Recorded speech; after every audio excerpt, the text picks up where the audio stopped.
DeConti, a shareholder in the Gray Robinson law firm, the Tampa Bay, Florida office.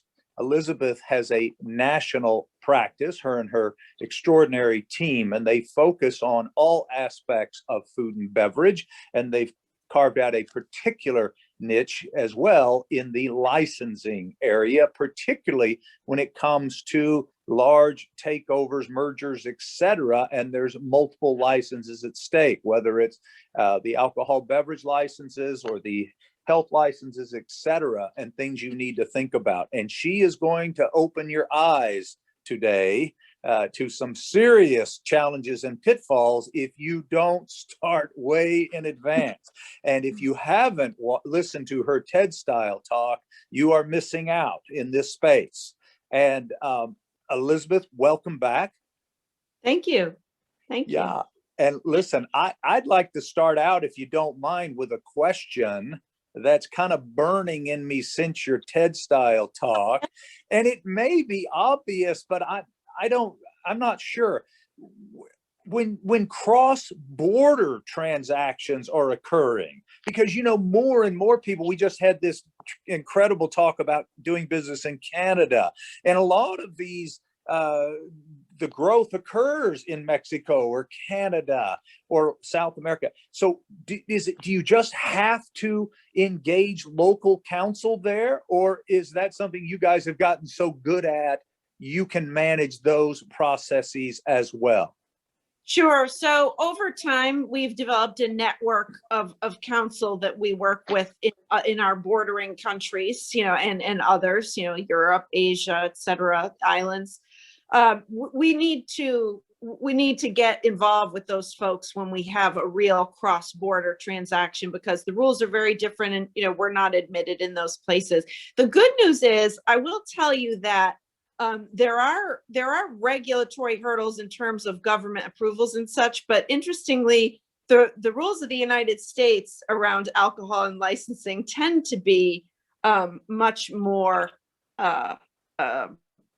strict than those in some other jurisdictions. So that's something that we've come to find out over the years. But it's important that we be mindful if we need help in those areas to get it well in advance, to your point.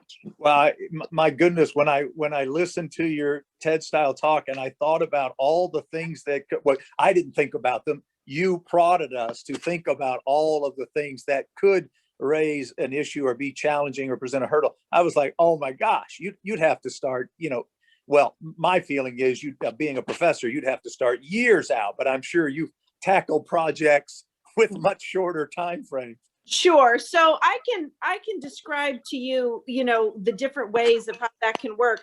Sometimes you do have the luxury of a long time. Someone says, well, we're in the first quarter. By the third or fourth quarter of the year, we're planning on doing this, and we'd like to close on this. And when do we need to begin?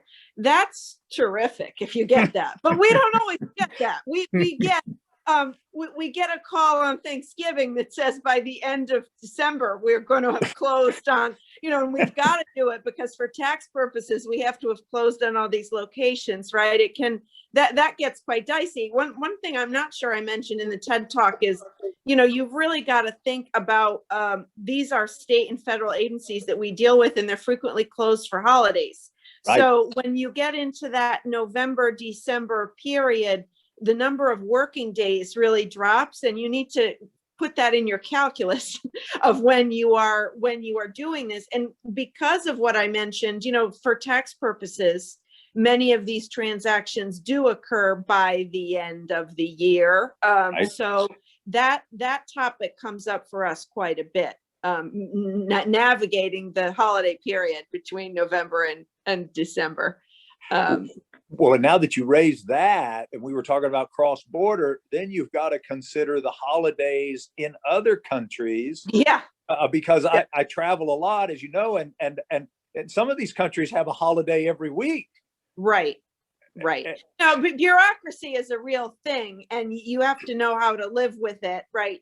What I try to tell our clients is, government agencies don't work on the schedule and at the pace that I do, and I'm not likely to change that. So can I and my colleagues start running and, get this all teed up pretty quickly? Yes, but we have to give it to somebody at the state level or the federal level or even the local level to review. And we're at a little bit of a mercy of their timeline. So we need, we could beg and plead and, do all those good things, but that is what that is. And so that part of it is sometimes the cheese one can't move to get to where you need to be. So that's why the more time you have, the better. And, don't think, oh, I can always talk to that lawyer later. How long can that possibly take? I'm here to tell you. And that happens just because, understandably, in the course of a very large transaction with a lot of moving parts and a lot of locations, you have a very high dollar value. Sometimes people just don't realize that this is one of the legal areas that they have to focus on at the beginning. Sometimes people overlook that. And so, for the non-specialists out there, we just want to let them know, just call us, we'll work in with the group and, get it to happen. But the earlier the call is made, the better. Well, just so the audience can get a feel, Elizabeth, what's the largest licensing transition project that your team has tackled? Is that a fair question? Yeah, sure. I don't want to quote the actual unit number because it keeps changing or kept changing, but we handled the largest liquor license transaction that we believe in the history of the United States for a very large chain of fuel stations and convenience stores as part of a merger process. And that transaction involved thousands of units located all across the United States. Oh my gosh, it's kind of like the Full Employment Act for Gray Robinson. Yeah. Well, it's one thing I didn't mention, it did not come up in that transaction, but it has come up in some larger ones. Another thing that I didn't mention in my TED talk is if you have a transaction that's big enough that it requires the approval of the Department of Justice, because that is another thing that can add a time delay to your process. You need to know, you might lose a few. I recall a grocery store transaction that I did several years ago. You might lose a few stores because the DOJ says it's too many, and you've got to work that approval process in, because that can be quite unpredictable rather as well.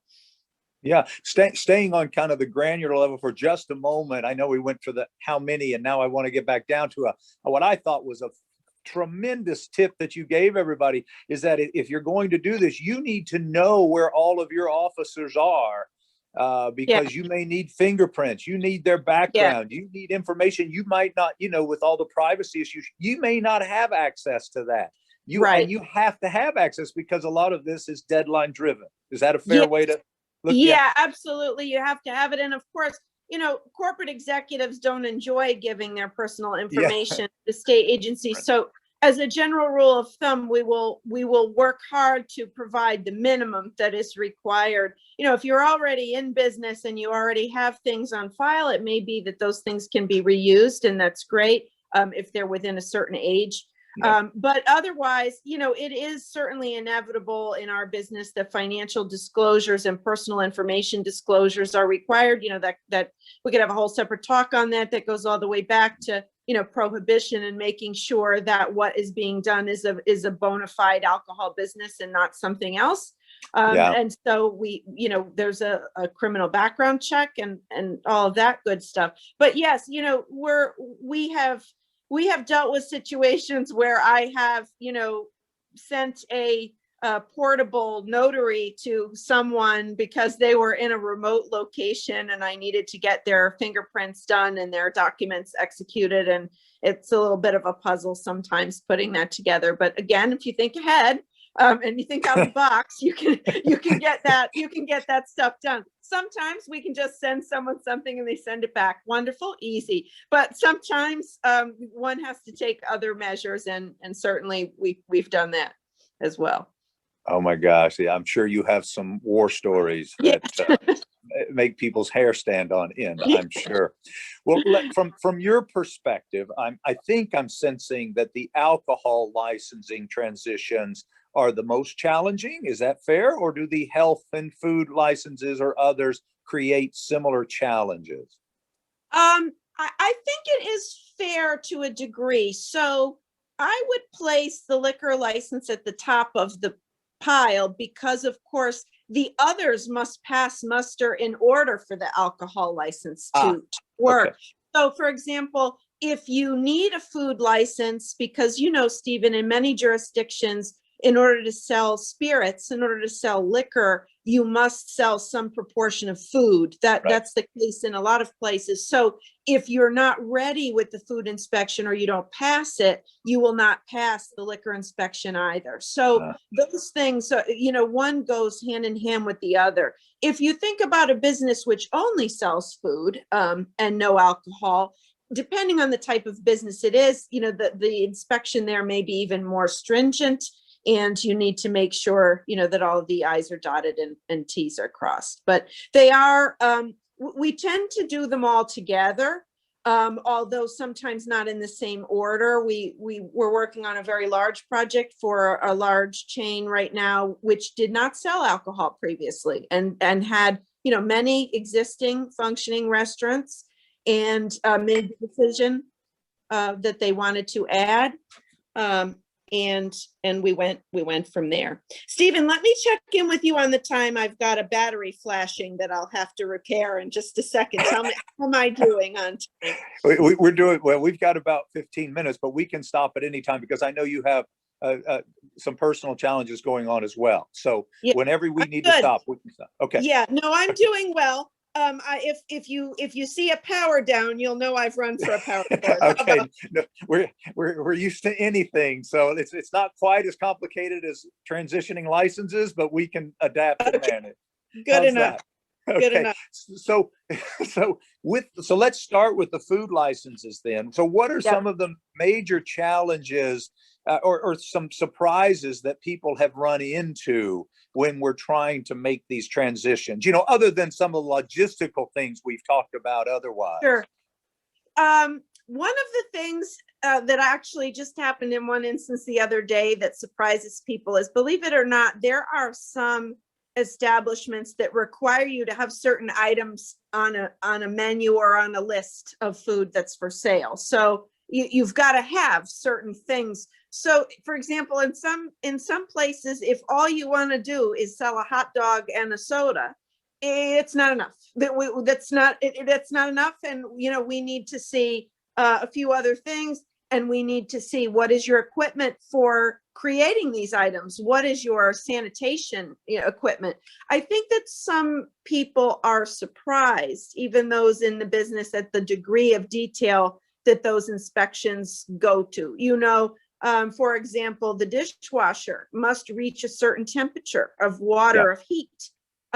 There must be a drying mechanism for glassware that is not a linen towel. There must be a sanitary drying, mechanism. I recall a couple of years ago, we worked with a location here in Florida. It was a beautiful location, very modern, beautiful bar at the center of the location. And the dishwasher apparatus was such that there was a secondary dishwasher, let's say, at the beautiful bar that consumers see. And the main piece of equipment, which was very large and industrial, was in the back kitchen. And it took an enormous amount of negotiation to get that smaller dishwasher to pass, because it was an entry point for service. And the way the applicable ordinance was written, at whatever point of service, you need the very large commercial industrial dishwasher. So we ended up going through a process with even some experts involved to, assess the viability of the smaller washer, and to talk about, the design function of the space and all of that. And eventually it all worked out with some minor unseen plumbing modifications, believe it or not, to the underside of this dishwasher. But it is that level sometimes that one must go to, and frequently those things pop up. It's really quite remarkable, the level of micromanagement in those spaces. It really is. Yeah. And it just goes to show what you said, to reiterate, you just have to be able to adapt, because your specs, your plans, they're not going, as you expand or you transition into other markets with this takeover, you may have to modify them, and you've got to be prepared for that. Is that fair? Yeah, that's fair. And you raise another point that I'm thinking about now, which is, all premises go through stages of evolution, and design, and there's remodeling. Remodeling is really an important issue when you're doing any licensing plan. So for example, if you have been remodeled before you are applying for licensing, such that your original plans are no longer what they were, that will be a problem unless you have up-to-date plans. The flip side of that is, if you're engaging in some remodeling project simultaneous to trying to get licensing, sometimes that causes some hiccups along the way, and it might be better to just finish the remodeling first and then, start the licensing with a clean slate, because those plans are really important to the inspectors who are coming over, regardless of whether they're food or alcohol or health or whoever they are, safety. Yeah, I can see that. Just one other thing in your checklist, right? That's interesting. Elizabeth, this is a little off the point of your program, but I am curious, are some jurisdictions now require sanitation inspection scores or reports to be public or posted? Do you get pushback from, it may not arise during these transition type things, but generally speaking, what is your thought about that? Are you, I can see both sides, but I'm just curious, do you see that becoming more prevalent?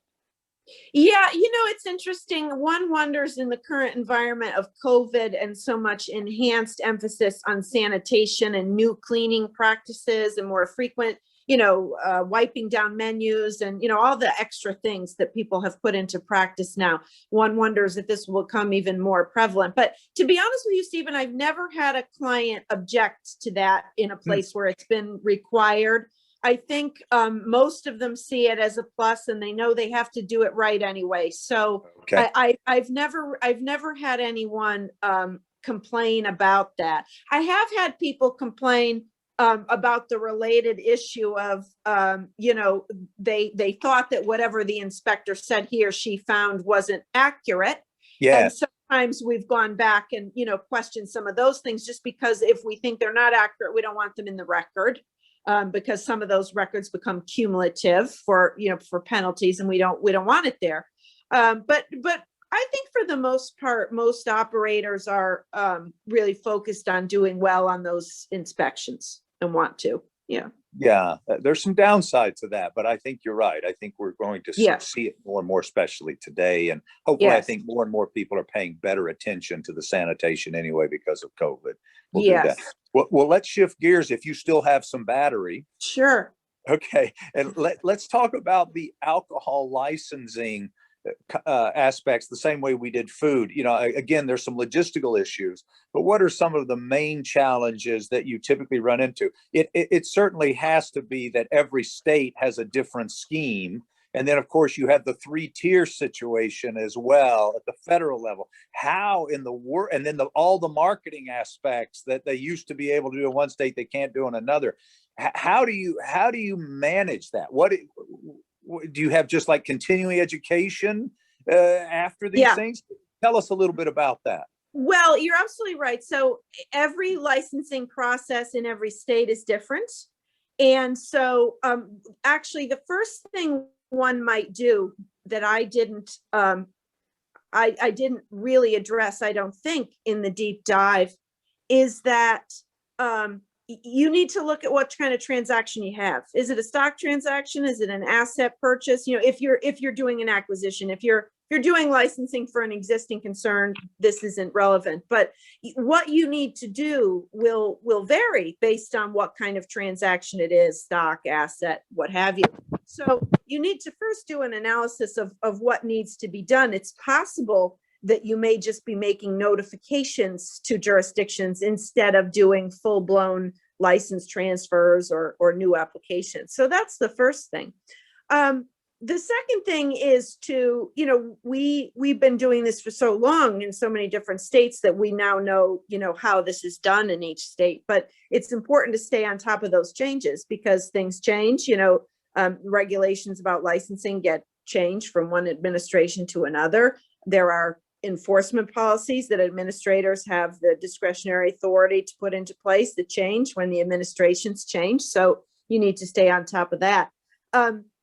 What I do, anytime I know that I have one of these situations headed my way with multiple locations, is once I know all the jurisdictions we'll be dealing with, I tell them right away. I announce myself. I give them fair warning. We're going to be, in an anticipated timeline that the client allows me to give. We are looking at filing X number of applications with your agency, and I would like to work with you and, make you aware that this is coming and see if we can work together to streamline it anyway to make it easier both for you and for us. And that's where we start. And, we know a lot of those people that those letters go to, and then that starts the process from there.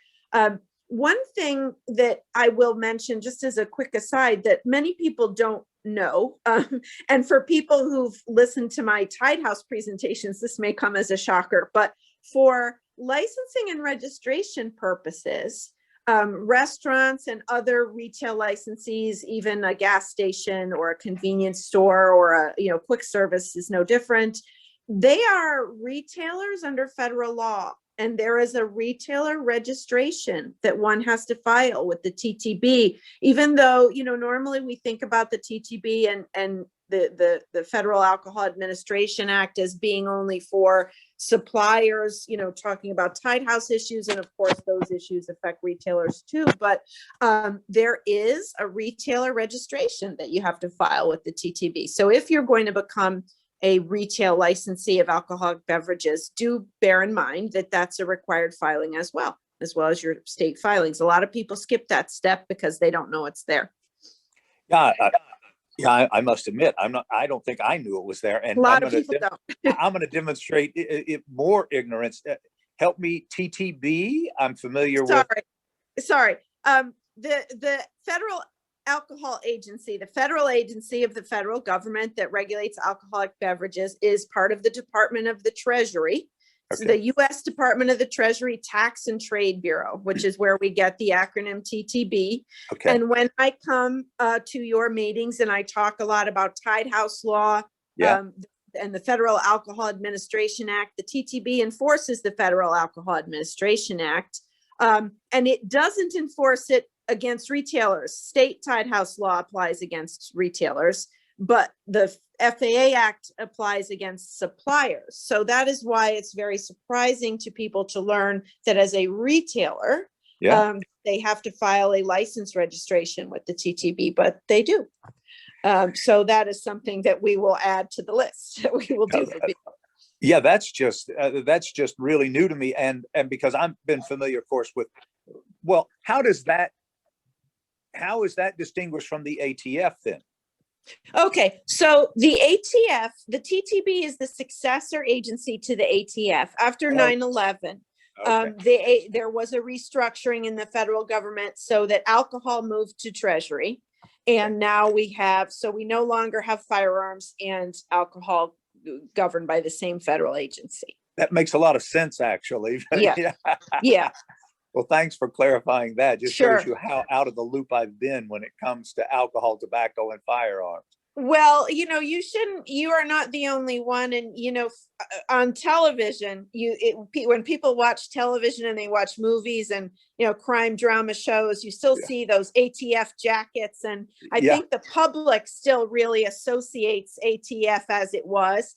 And so there still are a lot of people out there who feel that way, who think that. Yeah.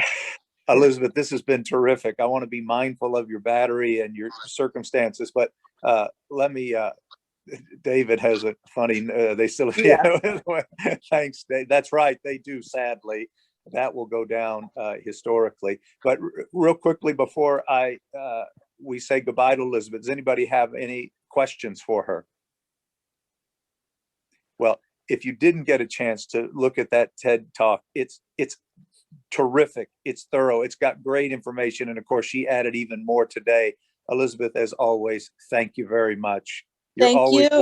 always welcome at our programs. We just love having you. Thank you so much for having me. Have a great day, everyone.